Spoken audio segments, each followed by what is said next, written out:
अस्सलाम वालेकुम, मैं हूं शकील अहमद और आप देख रहे हैं न्यूज़ मैक्स। सबसे थोड़ी देर पहले यूपी एटीएस ने एक प्रेस नोट जारी करके ये कहा है कि उमर गौतम के बेटे अब्दुल्ला गौतम को भी नोएडा से धर्मांतरण के मामले में गिरफ्तार कर लिया गया है।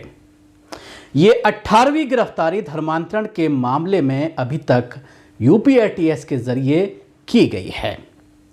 मौलाना उमर गौतम धर्मांतरण केस के मुख्य आरोपी के तौर पर बनाकर पेश किए गए हैं। मौलाना उमर गौतम के साथ जहांगीर आलम को गिरफ्तार किया गया था। यूपी एटीएस ने अब्दुल्ला पर यह आरोप लगाया है कि जहांगीर और उनके दो साथी कौसर और फराज शाह, इन तीनों से और उमर गौतम से कनेक्शन अब्दुल्ला का सामने आया है। और यह कहा गया है अपनी प्रेस नोट में यूपी एटीएस के जरिए कि तकरीबन अब्दुल्ला के अकाउंट में 75 लाख रुपए की ट्रांजैक्शन हुई है, जिसमें 17 लाख रुपए विदेश से आए हैं।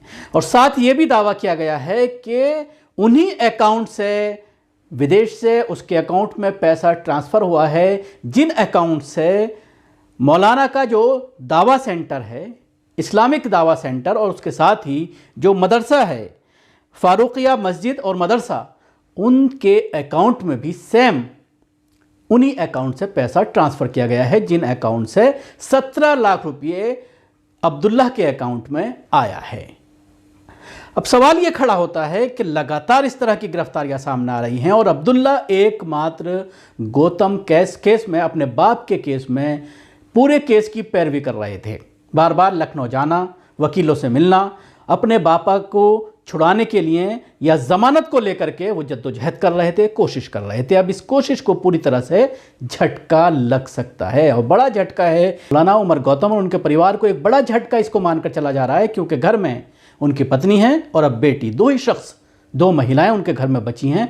अब ये देखने वाली बात होगी कि इस पूरे मामले में किस तरह से इस केस की प्रोसीडिंग हो पाएगी, क्योंकि घर वाले जिस तरह से बहुत सारे सबूत दे करके मीडिया के सामने आए थे, उनकी बेटी ने मीडिया से बात की थी और ये कहा था कि इस तरह से मेरे बाप को बदनाम करने की कोशिश की जा रही है, मेरे पिताजी पर जो इल्ज़ाम लगाए जा रहे हैं वो सरासर बेबुनियाद हैं। इस तरह की बात उनके ज़रिए बार बार मीडिया में आकर के कही गई थी।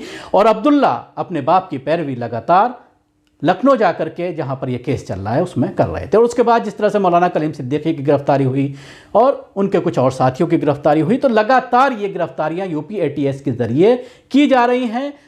सोशल मीडिया पर सवाल खड़ा किया जा रहा है कि आप लोग समाजवादी, बहुजन समाज पार्टी, कांग्रेस करते रहिए, लेकिन आपके ऊपर जिस तरह से हमला बोला जा रहा है, कोई भी पार्टी आपके साथ नहीं खड़ी हुई है और एक ट्वीट तक इस तरह के केसेस में कोई भी करने को तैयार नहीं है, क्योंकि ये पूरी तरह से इस पूरे मामले को फर्जी केस मान के चला जा रहा है। और उमर गौतम के परिवार का भी ये कहना है कि यूपी एटीएस किसी तरह से भी, उनके पास कोई सबूत नहीं है, कोई प्रूफ नहीं है। जिस तरह के इल्जामात यूपी एटीएस के जरिए लगाए जा रहे हैं कि 47 करोड़ रुपये का ट्रांजैक्शन दावा सेंटर और उसके साथ ही फारूकिया मस्जिद और मदरसा जो है उसके अकाउंट्स में, उसके ट्रस्ट में किए गए हैं, उसके ट्रस्ट के अकाउंट में किए गए हैं। 47 करोड़ रुपये का ट्रांजैक्शन किया गया है।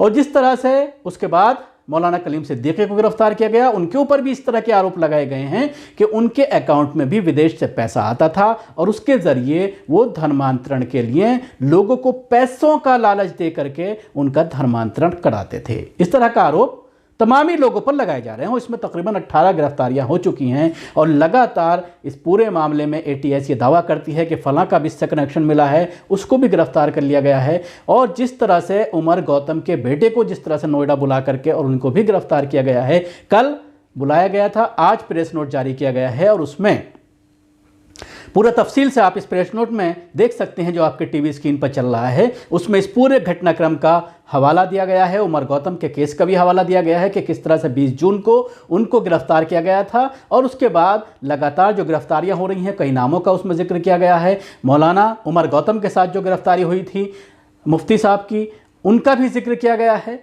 और बहुत सारे नाम हैं जिनका इस पूरी प्रेस नोट में जिक्र किया है और अब्दुल्ला से उसका कनेक्शन जोड़ने की कोशिश की गई है।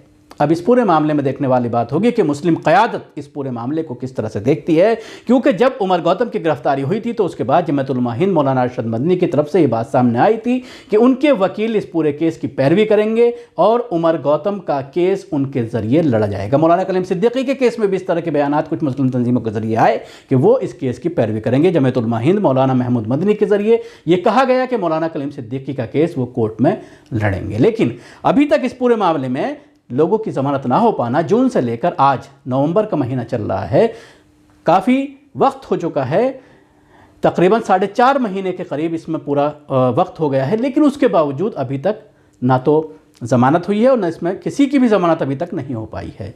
जाहिर सी बात है, देखने वाली बात होगी कि किस तरह से इस पूरे मामले में आगे ये पूरा चलता है और यूपी एटीएस का जो पूरा एक नेटवर्क को क्रैक करने की बात दावा उनके ज़रिए किया जा रहा है, उसको कब तक जो है इस पूरे मामले में लोगों को इंसाफ मिल पाएगा।